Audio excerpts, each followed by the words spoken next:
Bonjour à tous, chers parents, grands-parents, futurs parents, chers amis du Sénégal et d'ailleurs. Bienvenue dans ce deuxième numéro de l'éducation selon Mariem et Aïda, enregistré depuis le groupe du même nom, le groupe scolaire Mariem et Aïda, à Dakar. Bonjour Mariem. Bonjour Aïda. Mariem, quel thème as-tu choisi aujourd'hui ? Alors aujourd'hui, j'ai décidé d'intituler ce podcast « Mon enfant a un problème de langage ». Alors pourquoi as-tu choisi ce thème ? Eh bien parce que nous avons entendu cette phrase des centaines de fois. Et je pense que les personnes qui nous écoutent aujourd'hui l'ont prononcée probablement, l'ont entendue beaucoup de fois. Et c'est un petit peu le mal du moment. Les enfants ont des problèmes de langage ou des retards de langage ou des troubles du langage. Et il m'a paru intéressant de faire un petit peu le clair sur cette affaire. Mais si nous l'avons entendu des centaines, voire des milliers de fois pour ne pas abuser, ne penses-tu pas que les parents abusent un peu de cette expression ? Parce que c'est devenu un peu une expression entre guillemets à la mode, elle n'est pas plaisante, mais on l'entend quand même un peu trop souvent. N'est-ce pas une conclusion un peu hâtive ? Voilà pourquoi, justement, il faut, on va dire, revenir sur les raisons qui pourraient pousser un parent à s'inquiéter du problème de langage de son enfant. Parce que effectivement, très souvent, j'ai entendu des parents dire mon enfant a un problème de langage ou un retard de langage, et il parlait d'un enfant qui avait 12 mois ou qui avait 14-15 mois. Et donc là, ça peut paraître un peu abusif et hâtif de le dire. Et dans ce cas-là, à partir de quel âge peut-on poser un diagnostic fiable ? Alors, je dirais pas carrément poser un diagnostic parce que je vais laisser ce terme aux professionnels de santé. Mais nous, en tant que parents, que peut-on faire en fait ? C'est peut-être essayer de regarder nos enfants, de les observer et pour pouvoir se dire, voilà, cet enfant est en train de se développer du point de vue du langage entre guillemets normalement ou pas.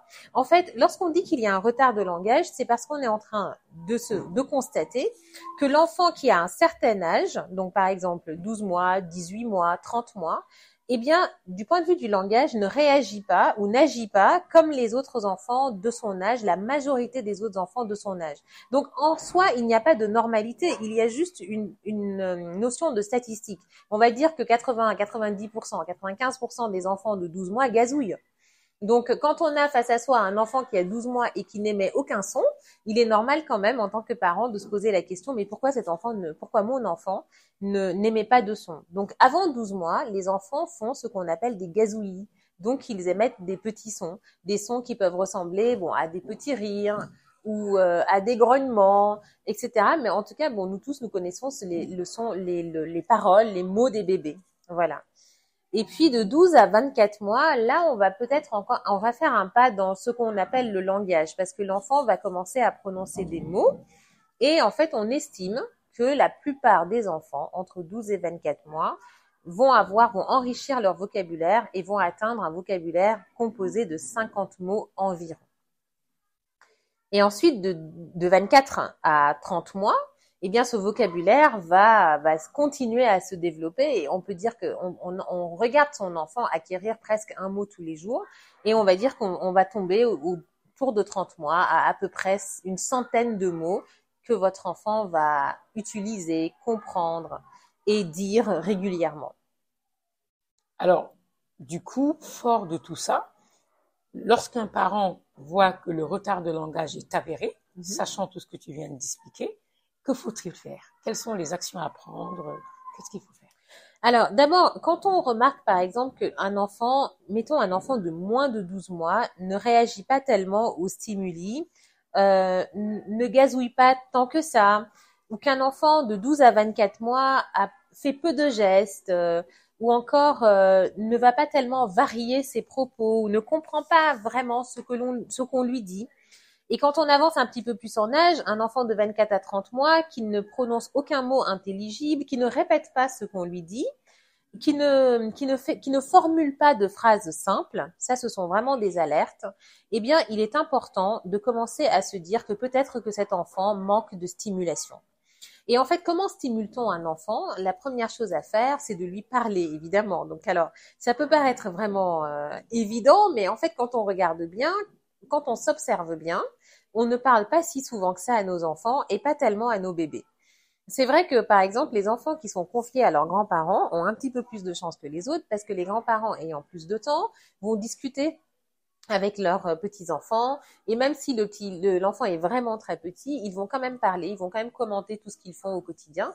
Et nous, parents ou très jeunes parents, on a tendance à se dire, ah ben, il est trop petit, de toute façon, il comprend pas ce que je lui dis, donc je ne vais pas faire l'effort, en fait, finalement, de lui parler. Et on a des conversations silencieuses avec nos enfants sans nous en rendre compte. D'autant que, quand on remarque quand on sait que la relation de la mère à l'enfant est tellement forte que la communication est principalement non verbale, une maman regarde son enfant et sait tout de suite ce qui ne va pas et n'a pas vraiment besoin de lui poser de questions. Et l'enfant, de la même manière, ressent fortement et absorbe fortement les émotions de la maman. Dans ce cas, la communication et cette communication silencieuse va facilement s'installer. Mais il ne faut pas la laisser s'installer parce qu'il faut quand même que l'enfant communique avec d'autres personnes que sa maman et que cette communication ne soit pas uniquement émotionnelle. Donc, il est important de parler à l'enfant et de décrire tous les gestes que l'on fait. Hein. Je suis en train de te changer ta couche, regarde, la couche elle est blanche, elle est rouge, elle est ceci, elle est cela. Et donc finalement, on va arriver à un moment où tout est décrit et donc on désigne chaque chose que l'on fait par des phrases, chaque chose que l'on utilise par des mots et on enrichit petit à petit le vocabulaire de notre enfant. Alors, ce que tu dis, Mariam, m'interpelle beaucoup parce que j'aime beaucoup ta phrase lorsqu'on rencontre des parents qui nous disent leur enfant a un problème de langage. J'aime bien ta question quand tu leur dis, mais est-ce que vous lui parlez? Parce que les parents nous disent, il ne nous parle pas. Et toi, tu leur rétorques souvent, est-ce que vous lui parlez?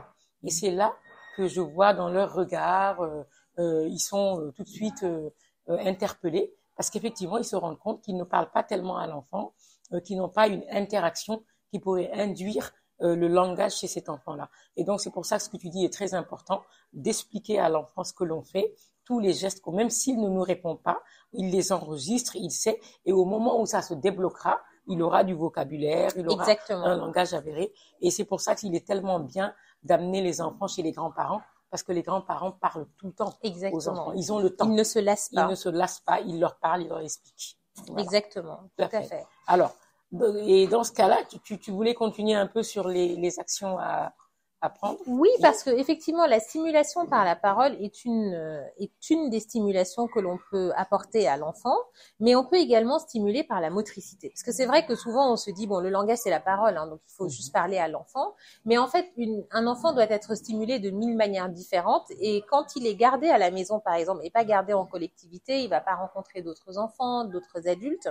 Eh bien, il est important qu'à la maison, on lui fasse faire pas mal de choses. On va lui faire faire de la pâte à modeler, on va lui faire faire du graphisme, on va lui faire tenir un crayon, ou des feutres, on va lui faire faire du coloriage, on va lui faire faire un peu de sport, donc ce qu'on appelle dans les écoles maternelles de la psychomotricité. Donc il va taper dans un ballon, ramper, sauter, marcher lentement, marcher rapidement. Et en fait, toutes ces choses-là, c'est vrai qu'on a l'impression que ça n'a rien à voir avec le langage, mais en fait, tout ça a un rapport direct avec le langage, parce que c'est le développement, en fait, c'est le développement cognitif de l'enfant. Et donc tout ça va participer à développer ses réflexes et aussi en fait par par contamination entre guillemets, le langage aussi va se développer. Mais quand tu le dis, ça paraît très simple, Mariam, peut-être parce que tu es une professionnelle. Mais tout ce que tu viens de décrire, est-ce que c'est facile pour un parent de pouvoir, je ne sais pas, ne serait-ce que d'imaginer, le mettre en place, le faire régulièrement, Oui. Qui le fait, le papa, la maman, la nounou, quand on travaille, comment est-ce que ça peut se passer? C'est pas très évident quand même. Oui, tu as raison, c'est pas évident. C'est vrai que quand je le dis comme ça peut effrayer et je m'en rends pas forcément compte. Mais par exemple, il faut aménager dans sa journée une plage horaire, un moment où on se dit ce moment est consacré à mon enfant. Donc ça peut être, quand je le dis, ça peut paraître énorme, mais ça peut être 15 minutes. Donc par exemple, on peut très bien se dire que tous les soirs quand on rentre, avant de préparer le dîner ou juste après le dîner, eh ben on va consacrer 15 minutes à son enfant. Et ces 15 minutes, on va les varier. Donc un jour, on va lui lire un conte. Le jour suivant, on va prendre de la pâte à modeler puis on va faire des formes avec. Le jour d'après, on va faire un puzzle. Le jour encore d'après, on va on va se passer un ballon en mousse. Donc comme ça, on va éviter de cogner la télé avec un vrai ballon. Donc voilà. Donc et c'est juste quelques minutes en fait. Et que ce soit le papa ou la maman, peu importe, c'est bien que ce soit les deux, soit en même temps, soit l'un après puis l'autre. Voilà, parce que c'est toujours bien de varier les interactions dans la famille. Et quand, en revanche, on laisse l'enfant avec une nounou toute la journée, il faut la laisser avec des instructions vraiment claires, avec presque un emploi du temps pour l'enfant, c'est-à-dire de telle heure à telle heure, il pourrait faire ça, de telle heure à telle heure, il fait ceci, etc.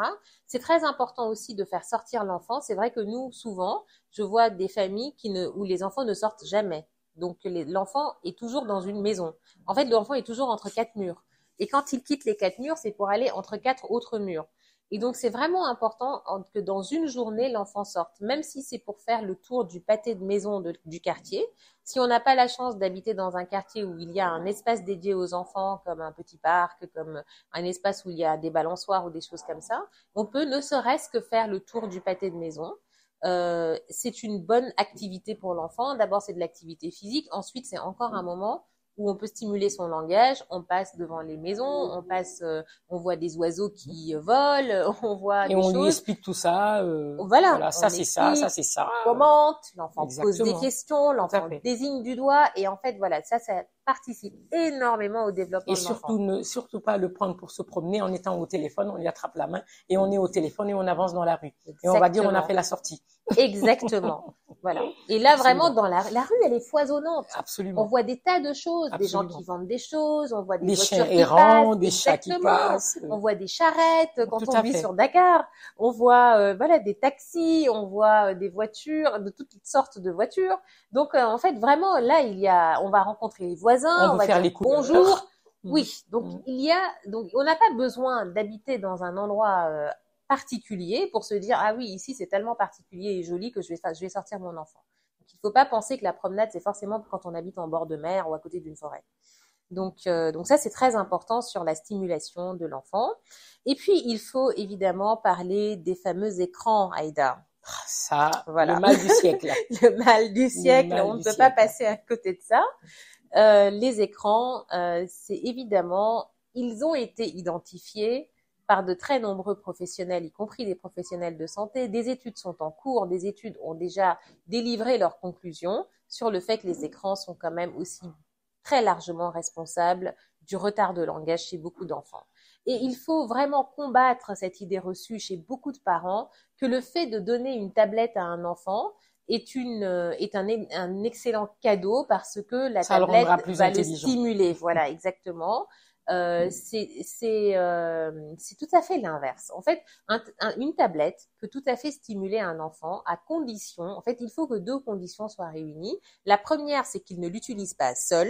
Et la deuxième, c'est que cette utilisation soit limitée à quelques minutes par jour.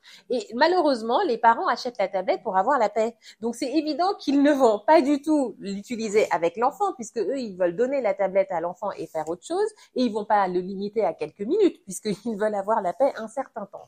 Donc, c'est pour ça que c'est mieux de ne pas l'acheter parce qu'on ne va pas bien l'utiliser que de l'acheter en fait, parce qu'on va forcément mal l'utiliser. Alors, et Mariem, tu connais la conclusion, tu sais que on a toute une génération d'enfants de 5 ans, 2 ans, 3 ans qui parlent anglais. ou espagnol, ou russe, arabe, allemand. coréen. Et donc, nous, on a quand même reçu un paquet de parents et même eu au téléphone un paquet de parents qui nous disent ils parlent anglais, oui. Ils aiment l'anglais. Et ils sont fiers. Et ils sont très fiers et ils n'ont pas compris que malheureusement, l'enfant ne parle pas anglais. Ouais. Il entend de l'anglais sur la tablette. Donc, comme tu viens de dire, dont l'utilisation n'est pas surveillée. Donc, on met une émission à l'enfant. Lorsque ça passe à une autre émission ou lorsque des publicités passent, le parent n'est pas au courant. Et l'enfant clique. Donc, l'enfant clique et il écoute des choses qu'il ne devrait pas écouter. Il voit des choses qu'il ne devrait pas voir. Des choses qu'il ne devrait pas voir. Et au bout de plusieurs émissions, il a capté des mots et les parents sont très fiers de dire que leur enfant parle une langue étrangère. Et alors, c'est un signe, pour nous qui savons maintenant, c'est un signe évident de retard de langage. Absolument. Donc, quand on a un parent qui dit oui, mais il ne parle pas, il ne communique pas avec nous, mais il parle anglais parfaitement, enfin, il dit des mots en anglais. Le diagnostic est posé. Le diagnostic, il est posé. Donc, votre enfant, il subit, en fait, une surexposition aux écrans. Absolument. Et en fait, il est en train de développer un retard de langage. Absolument. Parce qu'il ne parle pas anglais. Il répète de l'anglais. C'est ça. Parler une langue, c'est la comprendre, c'est l'utiliser à bon escient. Et donc, c'est la pratiquer tous les jours avec d'autres locuteurs de cette langue. Donc, un enfant qui vit dans une famille sénégalaise ou dans la famille, on parle Wolof, par exemple, ou sinon français, comment cet enfant peut-il tout d'un coup parler anglais et ça paraît naturel à tout le monde? Ce n'est pas possible. C'est impossible. C'est pas un petit génie. Mais d'ailleurs, même si c'était un petit génie, je veux dire, même en admettant même que cet enfant soit un petit génie. Il faut bien qu'il l'ait entendu quelque part et qu'il en parle. Voilà, exactement. Il faut, en fait, qu'il y ait eu une interaction. Or, l'écran, il n'y a pas d'interaction avec l'écran. Parce que nous savons aussi que nous, dans une situation, dans un pays tel que le Sénégal, où il y a beaucoup d'enfants polyglottes, il y a des enfants qui vivent dans certaines régions du Sénégal. Si je prends l'exemple de la Casamance, où ils vont parler Peul, ils vont parler Socé, ils vont parler Wolof, ils vont parler même peut-être parfois Serer, Diola, voilà, parce que ils vivent dans des communautés qui sont pluriculturelles et donc ils vont apprendre à parler toutes ces langues en même temps parce qu'il existe de vraies interactions avec des êtres humains qui parlent ces langues-là. Absolument. Voilà. Et donc, ces enfants-là s'enrichissent énormément, apprennent très vite. Ce n'est pas le cas de l'enfant qui utilise une tablette et qui surfe, en fait, d'émission en émission, passant de l'anglais à l'espagnol, au turc ou au russe.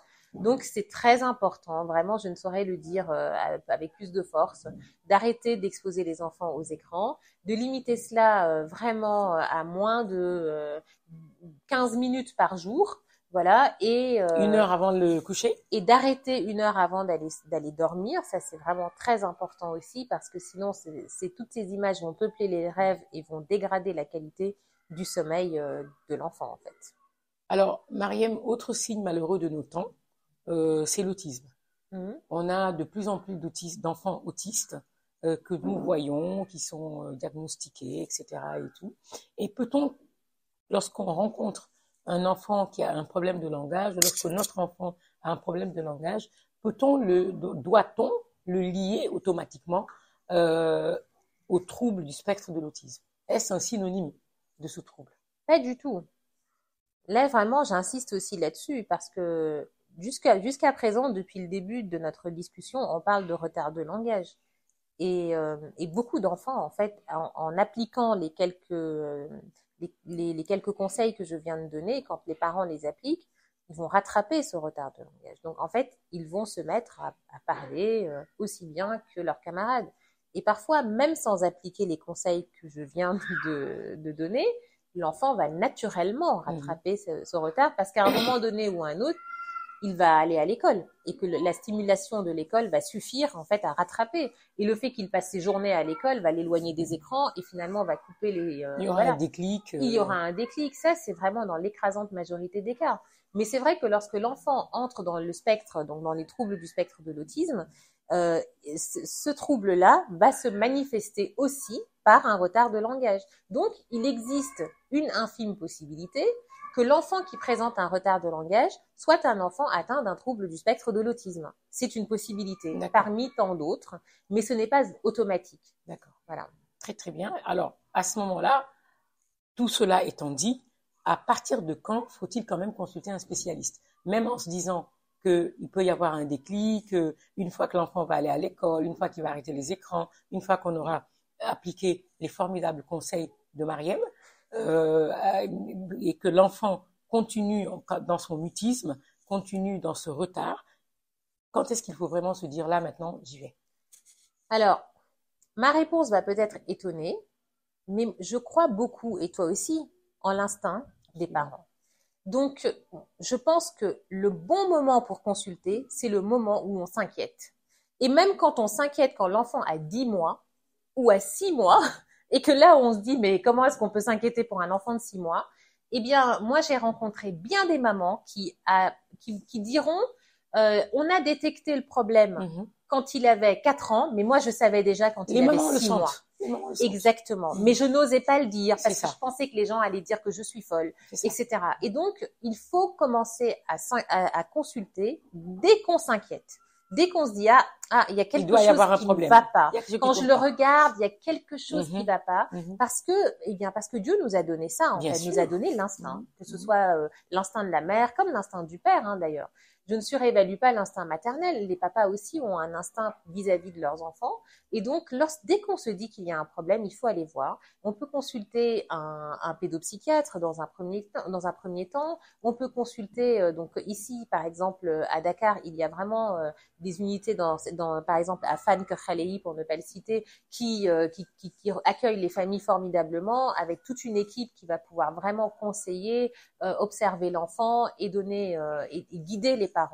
Et donc, il peut y avoir des diagnostics très précoces qui peuvent être posés, même si, très largement, à travers le monde, les spécialistes sont assez d'accord pour ne pas poser un diagnostic définitif avant l'âge de 6 ans. Merci beaucoup, Mariem. Nous avons encore beaucoup appris, comme d'habitude. Nous vous remercions de nous avoir écoutés, d'avoir écouté cette émission sponsorisée par BD Passion Dakar, bibliothèque, librairie, centre d'éveil et d'activités culturelles, toujours à Dakar. Merci, Mariem, et à bientôt pour une autre émission. Merci et au revoir.